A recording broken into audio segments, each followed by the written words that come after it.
Life Her Hey ladies, Podcast. Life Her Podcast want women to be themselves. It's nothing like taking that mask off and be you. We created this platform for women just like you. We don't judge other women, we uplift them. So listen to the stories of these amazing women that we are featuring this season. You are going to enjoy every moment of it. You may cry, you may laugh, but you will relate some form of fashion to motivate you. Hey ladies, this is Life Her Podcast. I'm your host, Yvette Lloyd, and I have here with me is Lamia Singfield. How are you, Lamia? I'm blessed. How are you? I'm fine. So, how are things going today? You know, today is, for the most part, it's been blessed. Been trying, but it's been blessed. That's good. What we have on this podcast here is basically a lot of women share their testimonies in life, and we uplift and encourage other women also.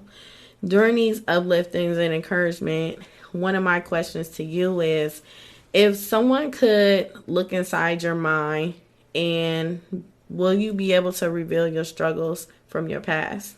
Yes. So what I want to know is, can you just be transparent with everything that goes on, like in your personal life and everything? Yes. Okay, so what is one of your struggles that you have struggled the most within your past? Building my own confidence from being hurt from childhood, with my looks, and self-esteem, I would say, and just feeling worthy or feeling accepted. How did that become? Like, when did you notice your looks and your self-esteem? Because it don't come overnight. Mm-hmm. So it could be to a point of something occurring into your life that make you start feeling that way. I think it was back I really didn't think nothing was wrong with me, or I felt like ugly or anything until I got to, I think it was like the 6th grade, and I was going to Goodyear, and then I transferred over to Perkins. Mm-hmm. And it seemed like once I got there, it was like a constant attack. People, was saying that I was ugly, or, I was black, and some people would make comments, said, that I look like Celie. And I can remember I had this teacher, I don't know if I'll say names, but her name was Miss McDonald. And she wrote my name on the board, and she told me that my mom spelled my name wrong. And I'm like, what you mean my mom spelled my name wrong? And she was like, your mom spelled your name wrong. And from this day forward, till you spell it correctly the way I want you to spell it, I'm going to call you Lima.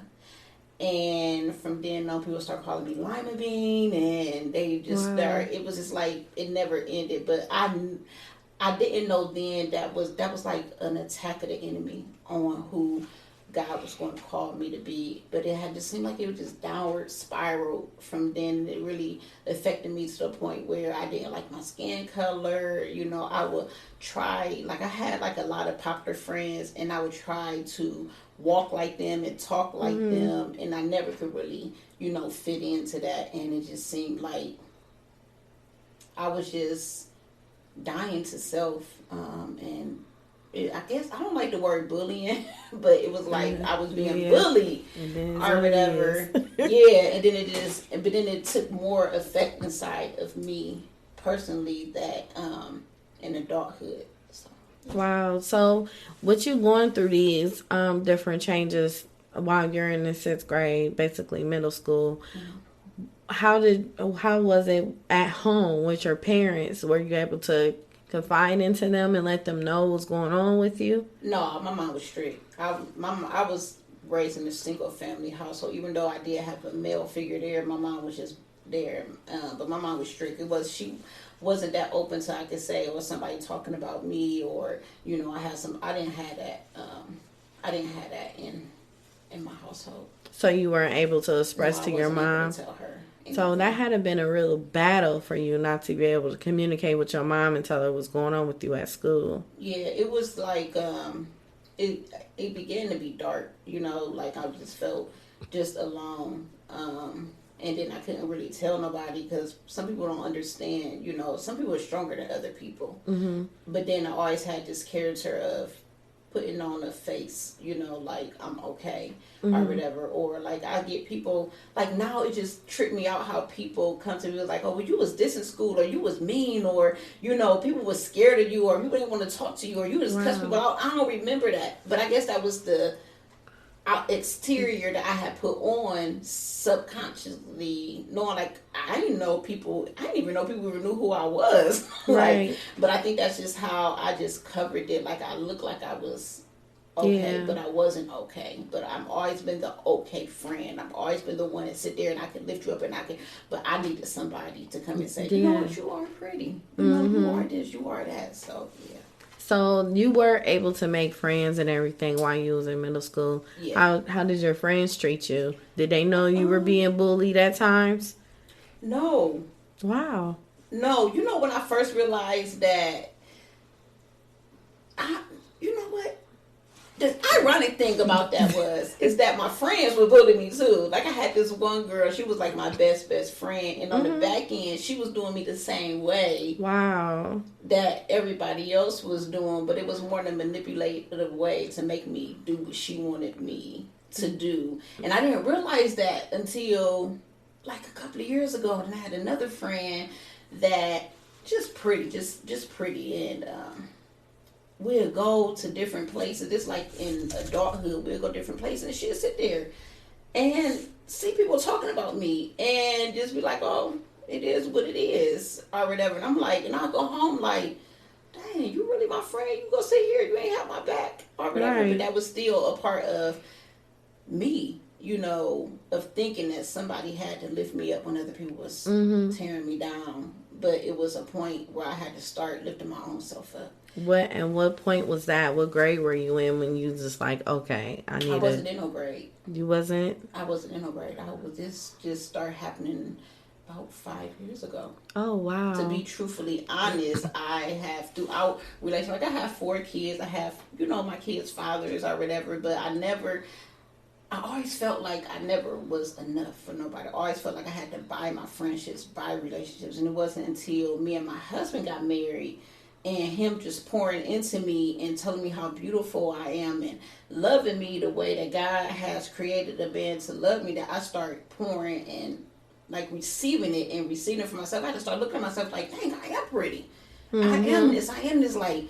But it wasn't, to be truthfully honest, it wasn't until I met Jesus Christ and I allowed God to form me into his image that I began to build myself up and learn who I was. But I do believe that the Lord used my husband to pour into me in a way that nobody else can pour into me. Now, that's something real powerful. Yeah. A lot of people don't really embrace that. And I can honestly say my husband was the one for me, too. Yeah, that started pouring to me, praying and everything. I'm like, ooh. It's just something different when you find somebody that is really, like, their heart is after Christ, or if the Lord gave them assignment, or their heart is in tune to Christ's heart. It's something different because they are able to see you in a different eyesight than anybody else are able to see you. I have truly never have felt this comfortable in myself and in my skin as I am now. And I think the Lord should use my husband to do that. Like, I'm the baddest chick. Like, I know, that's like, why you better claim it. Like, you can't tell me nothing. That's you can't good. Tell me nothing. But I had to go back to the first point of hurt to be healed. I had to go through that first thing. What was it? That door that opened that make me lose myself or make me feel that I wasn't worthy. And it was that teacher writing my name on the board and telling me that my name was not what my mother had called me, but what she didn't know was that my name was written in the book of life. And you can't tell me what my name is when Jesus has called me. So I'm just like, I just had to get that and be transformed and be remade into his image and be just made brand new. And this has been an experience like no other. It's been hurtful. And I had to heal, but it's just been an eye-opening experience. How was it during high school for you? High school was okay. I had one girl that was just on my neck. Like, I sit in my class. I had this teacher, Coach Brown. Oh. And, I was a water girl, so, I had my way in him. But this one girl, I'm not going to say her name or whatever, but she she would sit behind me and talk about me. And I just sit with my head down. And I don't know why. I don't know why I was so scared to say something to her. I think it was more if I was scared of what I would do to her. And I would just sit there and I just let her sit there and talk about me and dog me out. And then, like my later years, I'm thinking about this stuff, and the Lord just revealing this stuff to me, and I'm like, it wasn't me that she was mad at. It was something that was attached to me that she was mad at, and she couldn't take it out on this person, so she just take it out on me or whatever. But the divine thing about that is, as bad as she hurt me, as bad as she sat there and talked about me, and would just really, really harm me, the Lord used me in her life. I know this time she was sick, and I seen her in the hospital. Wow. And the Lord said, pray for her. And I'm like, I ain't about to pray for her. I don't even care for her. Yeah. And the Lord was like, pray for her. And I just prayed for her. And the Lord was like, that's why the devil didn't want y'all to be together. That's why all this took place. As you knew at one point in time, she needed your prayers. Mm-hmm. And a lot of people don't understand. Even though people dislike you, they hurt you in life. They are hurting you in different things of that nature. If you pray for that person, that makes you feel better with yourself within. And what do you think about how now today people think as far as prayer doesn't work, or why do they pray all the time? And how do you feel about that now? How some people in society think like that? Well, I think that everybody had to have their own relationship with Christ. Mm-hmm. People think that prayer don't work. Well, this is according to your faith. Your faith bring the manifestations of what you give to Jesus Christ. He tells us to leave our cares and worries at the throne. But what if you never leave that there and you never trust him with it? How can he manifest what he wants on your life? He tells us in his word that we are supposed to pray at all times. He tells us to pray without ceasing. And the problem is that people tend not to be patient when we pray. God's timing is perfect, and sometimes we have to go through some things, like even with me and my self-esteem and the things I've been through as a child.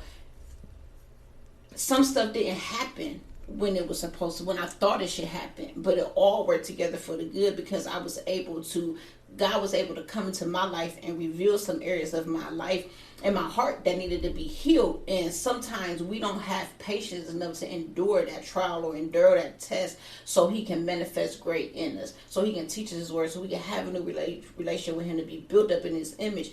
But you're supposed to pray, and anybody that's telling you not to pray, then you need to check their relationship with Christ. And you're not supposed to listen to them. You do what you need to do on your own. Everybody had their own walk. Yes. Everybody had their own talk. Some people's stuff is not like yourself. That's why he calls it set apart. You don't understand that you're set apart for one thing, for God to use you, for God to heal you, for God to restore you. So your prayer is your divine relationship or your intimate session with Jesus Christ. So. And you gotta be consistent with him too. Yeah. And you can't just pray for God. Pray when you want him to do something for him. Yes. You're supposed to speak to him even when you feel like he's not doing nothing for you. Don't just use Christ. We have in this day, people just use him. They don't sit there and get the fullness of him. They don't sit there and say, Lord, what can I give to you? Well, he's not asking too much for you. He just wants you to give what you can't handle on your own. He wants you to be able to trust him. That's all he's not telling you to do X, Y, Z. He ain't telling you go over, jump off the bridge and then I manifest. That's not what he asking you. He's telling you, trust me. He want our trust. He want our faith. He want us to lead him. But the problem is that we don't take enough time to step behind him. No, at all. Just taking that time out with them. All it takes is a split second. That's just like people just avoiding things in life. And when they can really just keep going and ask him. You got to ask him for forgiveness, because we don't know what sins we are sinning. Now you on a subject that people don't want to embark on. The subject of forgiveness. Yes. And some people don't even understand the magnitude and what kind of breakthrough you will have with forgiveness. And people think that you're supposed to go to that person that you got to outwit and say, oh, I forgive you. No, it don't work like that, because most of the time they don't even know that they have offended you, or they're in their own mess. So you go to somebody that offended you and they don't even know they offended you, like, oh, I forgive you. Then you wonder why they got an attitude. The forgiveness wasn't for them. The forgiveness was for you to have peace for God to go into their heart and Yes. transform them. But until you understand and build a relationship with Christ and know his forgiveness, that he forgave you and he calls us to forgive people 7 times over, then you would never be able to forgive your enemy. You would never be able to forgive somebody else because you have not experienced the forgiveness of Christ. And that experience is something that is take you to another level. It's like we Yes. we don't even understand. God be so upset with us when we mess up, but he never closed his arms, his doors on us. He never shut us out. He never turned his back on us, and we could always go back to him.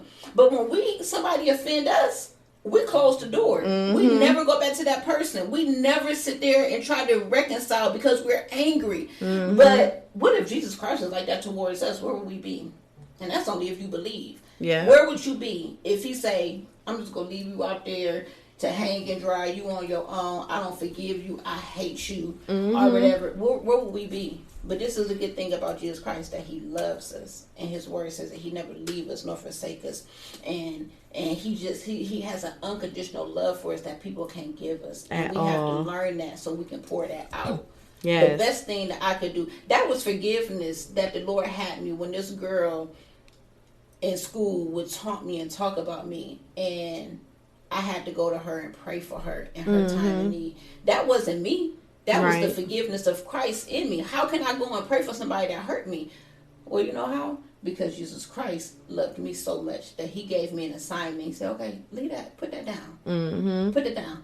Go pray for her because she needs you more than you need her. Yeah, so that's where that forgiveness in. You gave your forgiveness for that teacher. Yeah. And all those students that bullied you and talked about you. But it carried on with you for a long time. It did. A really long time. So what was your experience like when after you graduated from high school?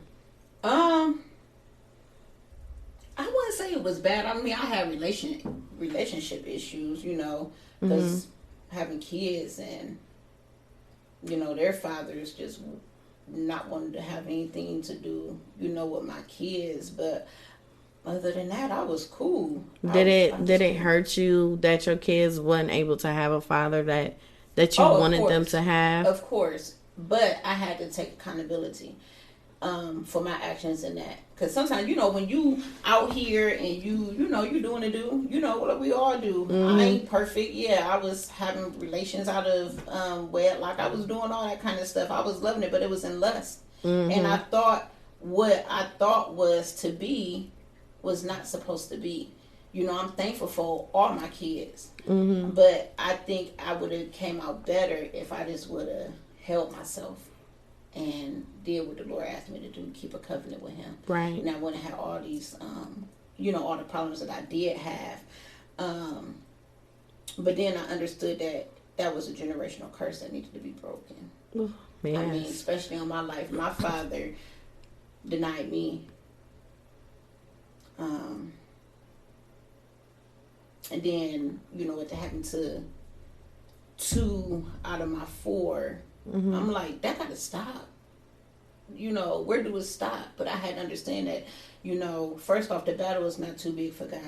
But who else would it be better to break the generational curse off of my kid's life? What I admire about your whole conversation is the fact that, you know, some people just point the finger a lot. You did this to me. You did that to me. Why did you do this to me? How could you do this to me and everything? But it's like, in a sense, you're taking accountability of yourself too.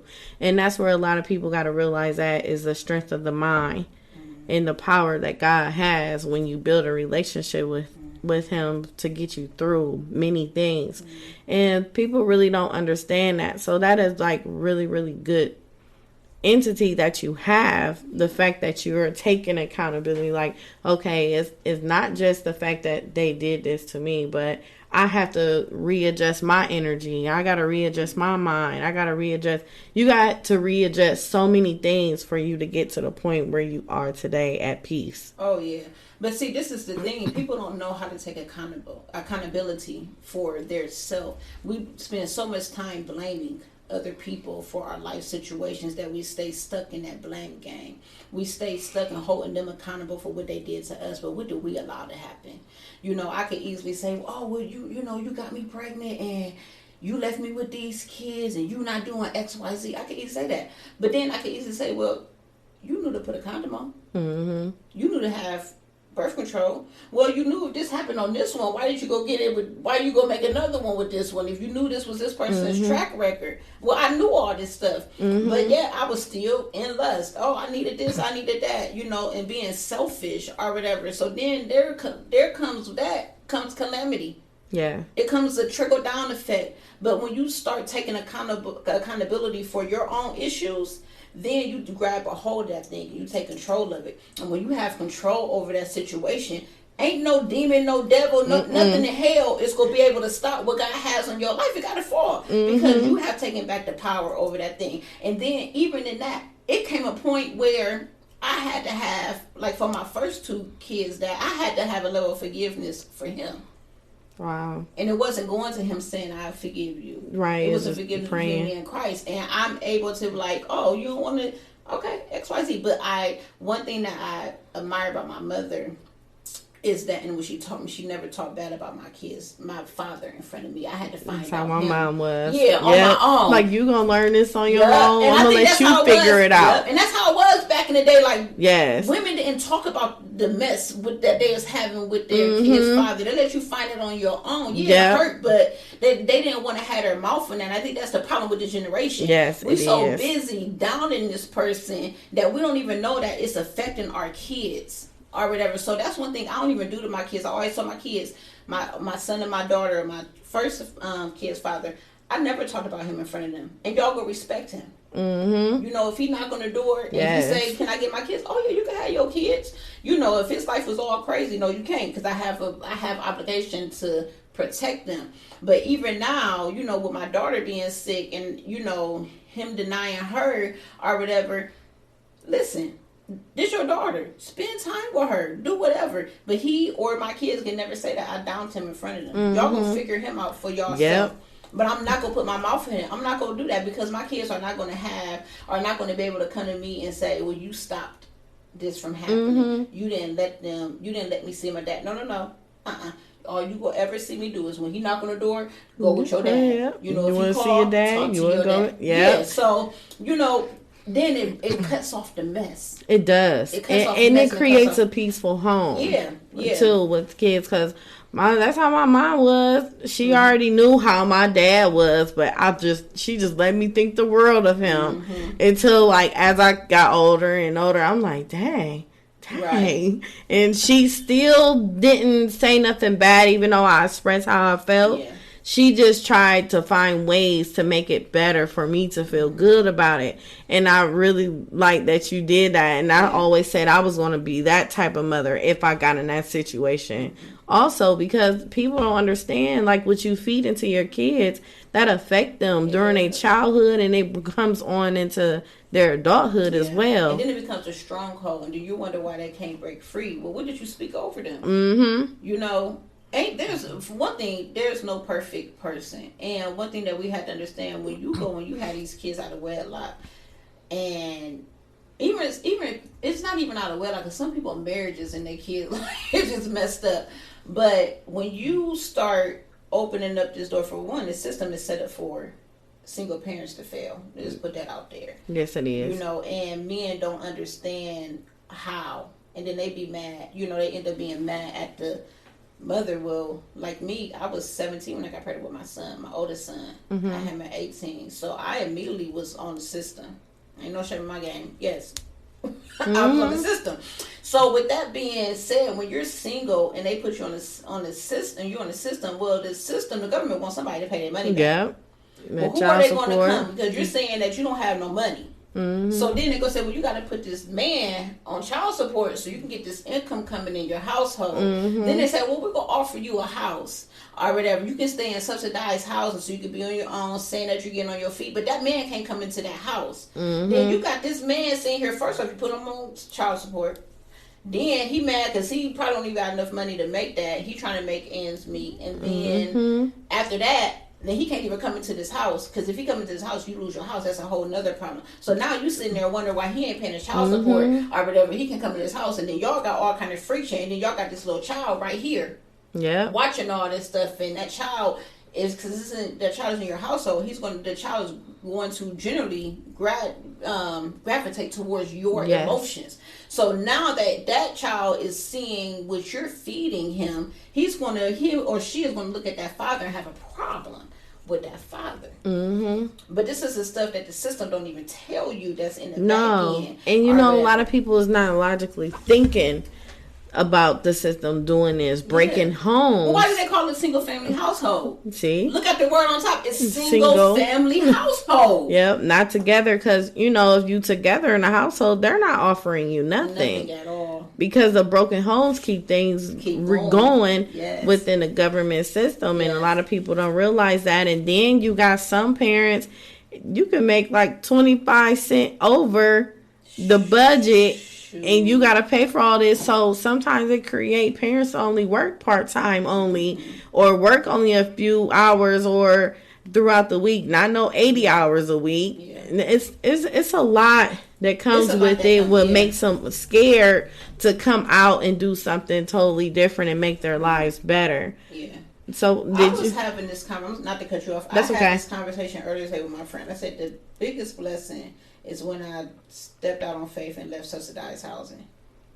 Wow. That was the biggest blessing for me, and I have not looked back. I have not looked back. If I got to struggle, we'll struggle, but I'm not going to let something be a stronghold on me or have that much power over me that I can't get out. I can't do or whatever. And I just believe by faith that we was going to make it. And I ain't been on subsidized housing in like 10 years. Wow, that's good. Like 10 years, and I just been so thankful. It's been like a release off. It ain't been easy, but I'm thankful. And it's crazy. I was looking at how my mom survived so many years because she worked seasonal for the city of Akron, and when she first started the city of Akron, she was making $4 an hour. And then my mom ended up doing this class. I don't know if you ever heard of Mustard Seed, where you could go and get a house and they help you.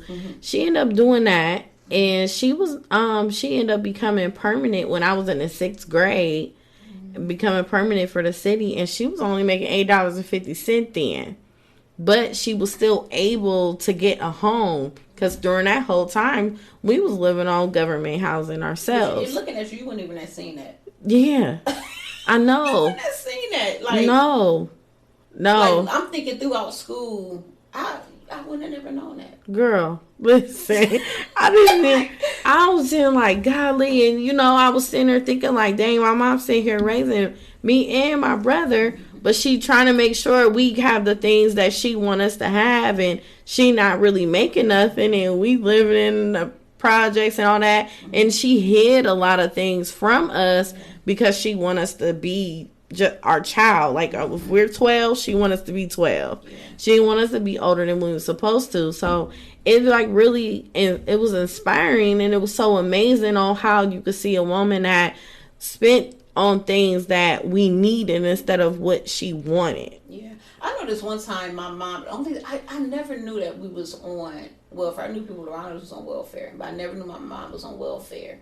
And I remember one day we had walked to the store. We was staying on Hickory, and it was one night we was walking to the store, and I remember she like, you can get all the honey buns, like sweet stuff. That was the first time. I didn't realize this till I think I was in my 20s that we really ain't had nothing to eat. Wow. And she was taking her last to get us through the next. I remember her saying, well, tomorrow we can get something else to eat. But that was her waiting for her food stamps to come in. Yeah. And that was so powerful. And I even do that with my kids. And I'm like, my kids don't be knowing when we be struggling. Yeah. I be like, hey, we can't get this right now, but they never know. Like, they never know. Because you can do it so smooth, but you raise them to be so grateful for whatever they receive. Yeah. And a lot of people don't understand that when you keep your kids out of adult conversations and adult things could go a lot more smoother as far as them on their thought process on trying to get through. We too busy letting our kids be our best friends instead of being kids. We're involving them in our life and our situation, but their mind is not able to handle what we can handle. I'm going to tell you this. If I would have known the stuff that I was going through, I would have to go through in life. You remember back in the day when the grandparents remember when everybody started having kids? And my sister had my oldest nephew at 15. And I remember my grandparents like babies having babies. Yeah. Babies having babies. And that replaced, to me, that was wisdom. And they knew what was coming. Your mind is not able at a young age to grasp what you're about to go into. It's cute. It's cute. Yeah. Baby showers is cute. It's cute getting pregnant. It's cute all the love. It's cuter now. Yeah. It's cuter now than ever. It's cuter now. That's because parents are being too much, and I ain't trying to down nobody. What you do is what you do. But we're being too much of our kids' friends. I tell my kids all the time, I ain't your friend. I want you to be able to come and talk to me. But I'm not going to talk to you on the level that I'm on. And I'm not going to drop myself to be on your level. We just can't. I can't be your friend. Because now I make you grow up too much. I have too much wisdom. My life is too much for what you are able to embrace. I think it's like, from like a era of like our full generation. I think it was like so many of our parents were so strict on us. And now that they are parents, they trying not to be how their parent was. Yeah. And they like, I ain't gonna be little mom like this. Yeah. When I get older, I'm gonna be like this with my kids. I'm gonna be cool with my kids and stuff. But it's not working. It's not edifying. Because it's creating, when your kids start having kids, it start creating a real bad toxic generation going on there. But that's what we have now. Even in school. No, we had our couple of kids that was off the hook. Definitely. But it was limited. And it wasn't a lot.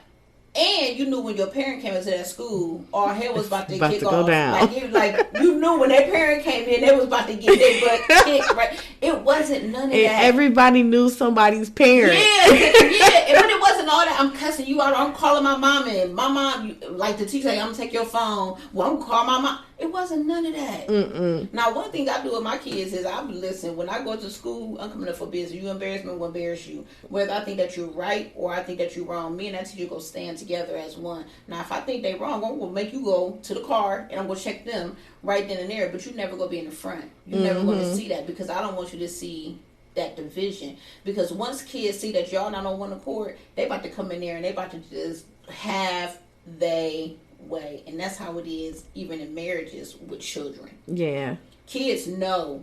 They know. They just looking for that door to say, oh, okay, well, I know this work, but I'm about to do this, and I'm about to do this, and you ain't going to be able to say this, or you ain't going to be able to say that. So I think it has to come a time in a generation when our generation have to come back and say, you know what, and we messed up. We messed up. Let's go back. We don't have to be as strict as they was. At least put some of them that fear. Yeah, and that's there. What it is. But when you lose that, when the kids lose that fear for you, then your authority is gone. Yeah, and then you wonder. That's why you can't be your kids' friends. Because once you cross that, because I remember adults used to be like, "I'm gonna tell your mom, no, don't tell my mother." Right. And now these kids, I don't care. You call her. Yeah. So it's like a big difference. Yeah. So, like, with your kids, how many kids do you have? I have 4 from me, and I have custody of my nephew, which is my nephew's son. And all together, me and my husband, it's 11. Really? Yeah. It may sound weird I'm about to say this, but that sounds like it's fun though at the same time. Even though it could be challenging, I don't know, I like big families. Maybe I always wanted a big family. Yeah. I did like that. I wanted a husband that had kids. I just wanted to have a big family. Now it can be trying, but I'm just so thankful because our kids is not like off the hook. Like we got a couple of that might be a little bit in the streets or whatever, but if all of I tell people not, because I do hair and I do hair at home, and my clients be like, well, how many kids you got? And I'm like, well, there's 7 right here. And they be like, where? Like you don't even know it's a kid in our house is so silent or whatever, because don't know you could walk in there and you won't never even know that they're there. So I could say we got some good we got some good kids. It could be worse. It could be worse. And that's where that prayer comes in. That y'all keep y'all's house anointed. Yeah. Your kids prayed up. Yep. But it's nothing but God. Now I ain't gonna say it's been easy. It hasn't been easy because like my husband has kids, I have kids, and we're trying to come in together in one household. So that part hasn't been easy bringing everybody together as one, because you have outside, outside stuff. But for the most part, all our kids is respectful. They had their little bumps in the road, but they know. They know, and they're very appreciative. And I mean, I can't say nothing bad about them. That's good. But our house is different. Our house is like different. Like, my daughter has a brain injury from an asthma attack, so we got that set apart. That thing right there, and then it's just I can't even explain. It's so. So, do the other kids help you with her, or help the Yeah. To create them? Sometimes when kids see their sibling going through something, they try to step in, and try to take a load off of you and your husband for taking care of her. Ironically, our youngest daughter, the one that my daughter that me and my husband got together, she thinks that she's my daughter's mother. What? Like, she thinks like. How old is she? She will be 8 next week. Oh, and Lord. She's like 8 going on 58. But it's unique because before my daughter had her brain injury, my daughter took care of her. And it seemed like the roles had reversed. So now that my daughter in her healing, and she like, hey, I'm 17, I know my mind, ain't nothing wrong with me. Now it's like they're fighting for the dominance of who is older, who's a protector, or whatever. So that's interesting. When my daughter had her brain injury, it was only my youngest son and my daughter and two of my stepsons that was there. My oldest two, they wasn't there. So now they're like, they don't understand. So what, she just had an asthma attack? Yeah, she had an asthma attack and died for 22 minutes. Ooh. Yeah, and because of the result of her asthma attack and died for 22 minutes, she had endured a traumatic brain injury. And the type of brain injury she has is one that is, they don't know what to do. They don't know what's to come. So we're going in year 8. Since everything happened, and still doctors don't know what to do. But she's continuously recovering. Like, she had no recovery. She wasn't supposed to recover. She was supposed to be a vegetable. Really? The rest of her life. Did she start off as a vegetable, though? With her brain injury? Yeah. Or when she... Like, when she came up out of it, because was she in a coma, right? Yeah, she was in a coma for 3 weeks. She was in a coma for 3 weeks. But she was really comatose in the mind for 3 years. Wow. So even though her body was healing, her mind wasn't healing. But so was she able, like, when she was like that, was she able to move any body, like her arms, legs, communicate, or anything of that nature? Yeah, well, she had to relearn how to walk, had to relearn how to talk, she had to relearn everything. It was like going through an infant stage again. So 3 months in, she started moving her legs. She didn't start walking to a year later. She didn't start talking to about a year later. Walking fully on her own, it was like year 2. She had like 19 procedures and surgeries all together to get her body back there. Because when her brain injury had set in, her head had arched to the heels of her feet. Oh, wow. Like, if you picture this, like a back seat. Yeah.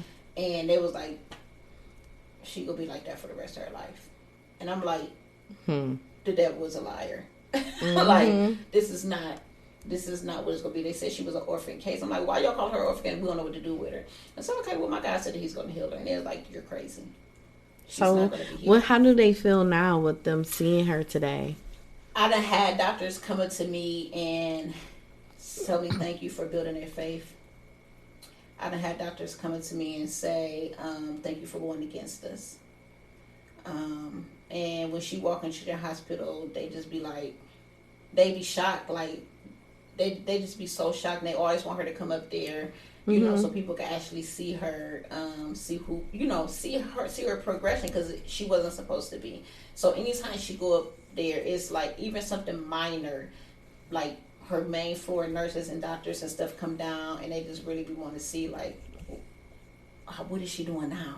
You know, her doctors is still baffled or whatever. So it's been a traumatic but a baffling great experience. And I'm glad God gave it to me. How did your mental transfer when you had to deal with your daughter being in that situation?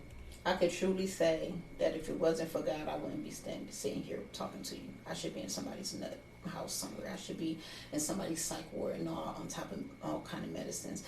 I think when it first happened, I was in a state of shock for like 2 weeks. They kept telling me what was going on. I'm like, nah.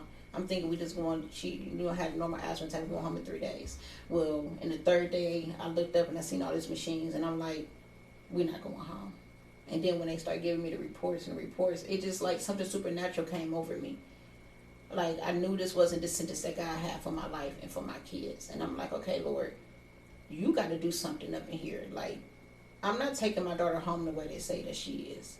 Mm-hmm. I'm not leaving. He was like, he said, look, tell them doctors that got all their wisdom, tell them that I said I was going to totally heal them. And I'm like, what? You want me to go to these doctors and stuff and tell them that? Mm-hmm. He was like, have faith. Mm-hmm. Go in there. Now, at Children's Hospital in the ICU, every morning at 7 o'clock in the morning, they bring all the families outside. Yeah. And you stand there and you wait for the report for the doctors. They take forever, too. Yeah. So I'm standing there and I'm like, Lord, you want me to say this? And he's like, you about to look crazy, but tell them. And I told him, they was like, you crazy. She would never heal. I said, well, you don't know my God. Mm-hmm. And the Lord just been doing what he said he's going to do. Now, these last 3 years have been trying because, like I said, her body was healing, but her mind wasn't healing. Uh-huh. So we have been through stages of schizophrenia. Wow. We've been through stages of depression. We've been through stages of anxiety. And I can tell you honestly, nothing healed my daughter except for the word of God. No medicines. The doctors couldn't give me no medicines or anything. It was nothing but the word of God. I was just speaking this stuff over her, having her speak it over herself. And no schizophrenia, no depression, no anxiety. And I'll tell you this, she don't no longer have asthma either. What? Now that is amazing. Yeah. So how is she feeling? Is she accepting how she is and is like creating her to motivate herself to get better? Or does she have her moments? She feel down? Social anxiety, because like when my daughter was 10, she was the most popular person in her school. Okay. So from her going, she lost 3 years with her mind being gone. So her going back to school, she was out of school for a year. And let me say this, her friends watched her transition, because they would come into the hospital. Or if she had, like, they had a field trip at the Aero Stadium, I roll her over there so she can still be involved and stuff. And she went through this point where she was just, I want to say it was social anxiety, where she wouldn't even speak to nobody. And they would be, like even like getting there, like most of her friends can get their hair done and they'll speak to her and she'd be like, and just walk off. And then nobody know. I'm like, then why you being mean? Talk to these your friends. So they start backing off because they didn't know how to approach her anymore or whatever. So she went through this thing of social anxiety where she really declined in her, declined in her health.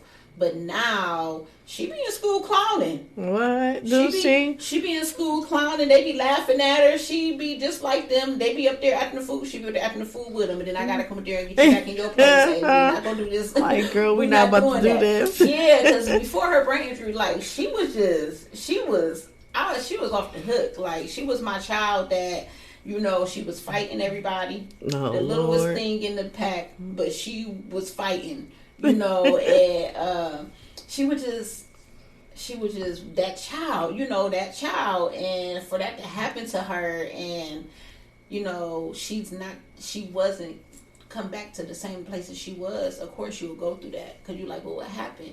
Now if you looked at her, you wouldn't even tell nothing that she been through. You could look at a picture of her and see her. The only way you gonna know that she went through something is when she talks, because her speech is a little bit kind of delayed or whatever. But you wouldn't even know that it happened to her. Or whatever, unless I told you, right? You wouldn't even know. So she go through them things sometimes when she was like, her old friends don't talk to her, but now she go up to them and be like, hey, what's going on, or whatever. So it's been traumatic to watch, as a mother, watch your child go through so many ups and downs. Because after like year 3, year 4 of her brain, after her brain injury, she was cool. And then the social anxiety kicked in. Now, this is what happened. And this is how you got to watch when people speak over. Just like that teacher spoke over me. Yes. She had went to book though. She her 9th grade year, and she went to talk. Now, after her brain injury, she didn't know nothing was wrong with her. She just jumped back up into the speed of things. Mm-hmm. And she had went to talk, and this boy talked about her voice. And it had been a decline from there. Wow. And then she went into this, this depression, and then the enemy started messing with her mind. Mm-hmm. And she went through, it looked like it was like schizophrenia, and ain't been diagnosed that, but I know the signs of schizophrenia or whatever. And then she just went through all this stuff or whatever, and now she back to herself. It's her 12th grade year, and you wouldn't even. I'm telling you, if I never open my mouth and say a thing that's been going on, because she looked so pretty. What was that, homecoming? Yeah, homecoming. She looked too cute, and you couldn't tell her nothing. Man, listen, you always be wondering how your kid doing in school. Is that because with her, I'd be like, is she socializing with people? Mm-hmm. The teachers would be they'd tell me oh yeah, she be doing this, but if you don't never see it, it's hard for you to believe it sometimes. Mm-hmm. So my husband had took her to homecoming because my nephew didn't nobody want to go, and I'm like, well, she don't got no date. She about to walk in there by herself or whatever. So my husband had took her, and he had went live on Facebook and was sending me videos of her dancing and just looking around. He was like, hey, she up here dancing with her friends are there now. My nephew showing me Snapchat. I'm like, hey, if she get there on the floor bending over twerking and stuff, go snatch her up. Go snatch her up when you about to get down like that. But it was such a blessing just to see her having fun. Yeah, she okay. You got this. You good. I don't got to worry no more. You good. So it's just been, to that night was just a blessing on so many things. When you, I thought healing her body was bad. Mm-hmm. I thought the first stages when her brain injury set in was bad. That wasn't nothing compared to what I just seen these last 3 years of her healing her mind. Yeah. Just healing her mind. The mind is powerful. Yeah, but one doctor told me this when her brain injury set in. He told me this and always stuck with me. He said the mind is ever learning. He said the only reason why people don't come out of depression, anxiety, brain injuries, and when they are diagnosed with MRDD and all that, he was because nobody teach them from where they're from. They teach them from what they're not. Wow. Most powerful thing. Mm-hmm. So I told her, teach her stuff. Hey, she might have a decrease right here, but don't stop there. Yeah. Ask her a question. Teach her from there. Show her there. So I never look back at what she lost. Right. I never look back at what she couldn't do. Okay, what can you do? And okay, let's go. So how did it help you? Because after you dealing with something like that personally, and then you still have your everyday life that you have to do too. So how did it create you to have many changes with your own mental, yourself? Oh. And you have to put things aside. How were you? I can honestly say I'm good. I don't think I went through a day of depression. Mm-hmm. I didn't go through a day of, just feeling bad. Guilt did try to set in, but I can't be guilty of something I ain't had no control over. Mm-hmm. But I'm gonna be truthfully honest. It's nothing but Jesus. I can't even put in the words my mindset. Mm-hmm. I can't, because it's not me. It's it's an outer body experience. It's something that it can't be described. I can't. It's nothing that I can say, but I can say I am better than I have ever been in my life. That's good. I think throughout this transition over the past 7 years, I have really found who God has called me to be. I've picked myself up. I done healed from so much stuff from my life, mm-hmm. From my childhood. And I don't think I would have been in that place if this never took place. I got this, I have this thing of turning your pain into power. Mm-hmm. But it's for some reason, I can't take myself backwards into depression. I have to make something out of what I'm feeling and turn it into power and learn from it, and for me to move forward in life. It's different. People really need to take time out for themselves to build their mindset up and deal with their, spirituality, and just understand it doesn't matter. Some people don't believe in God. They have another God. Mm-hmm. But it's you still have to go to it to the point where you have to make sure you're okay. Yeah.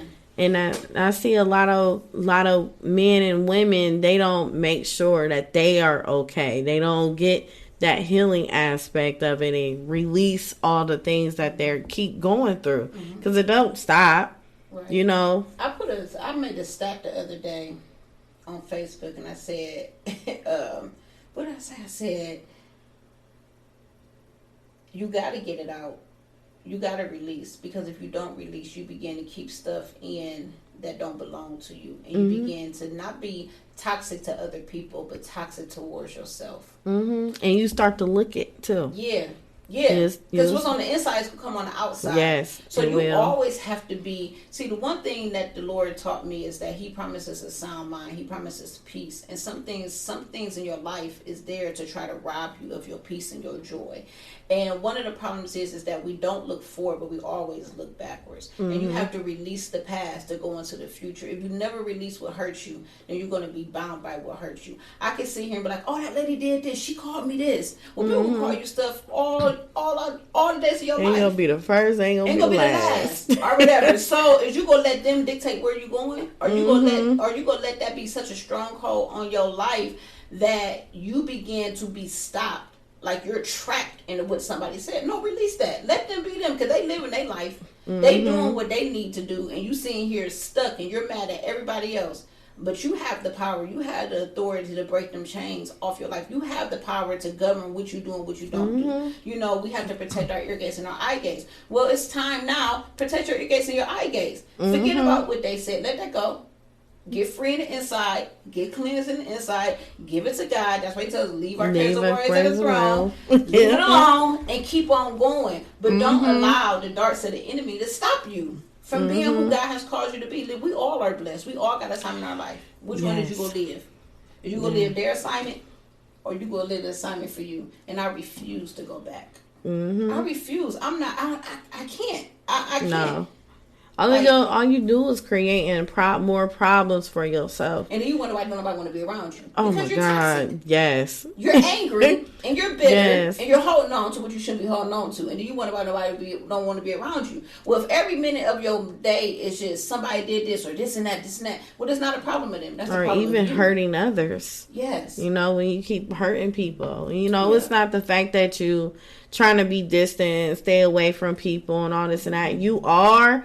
But at the same time, my well-being, my peace, and everything else, it has something to do with me on who I want to be surrounded by. Yeah. But that also goes to people are living for other people and not for them. Yes, and a lot of people's problems come from another person.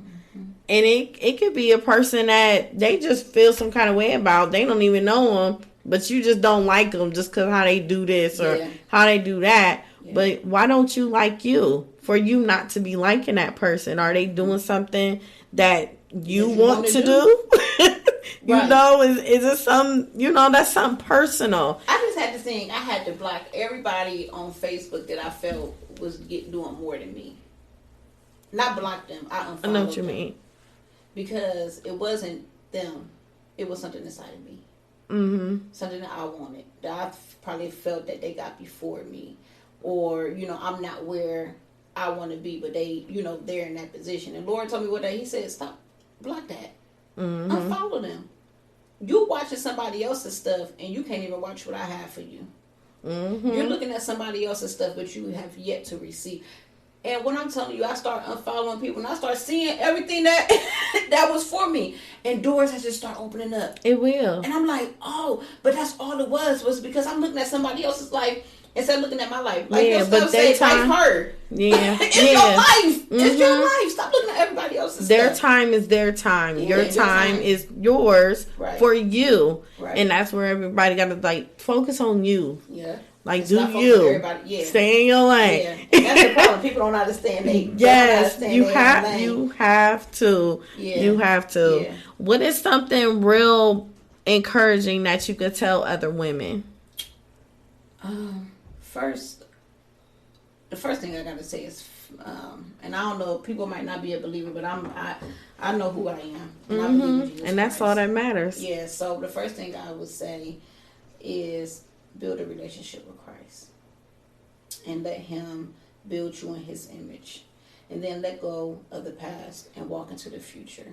And know that you are who God has called you to be. You are beautiful. You are bright.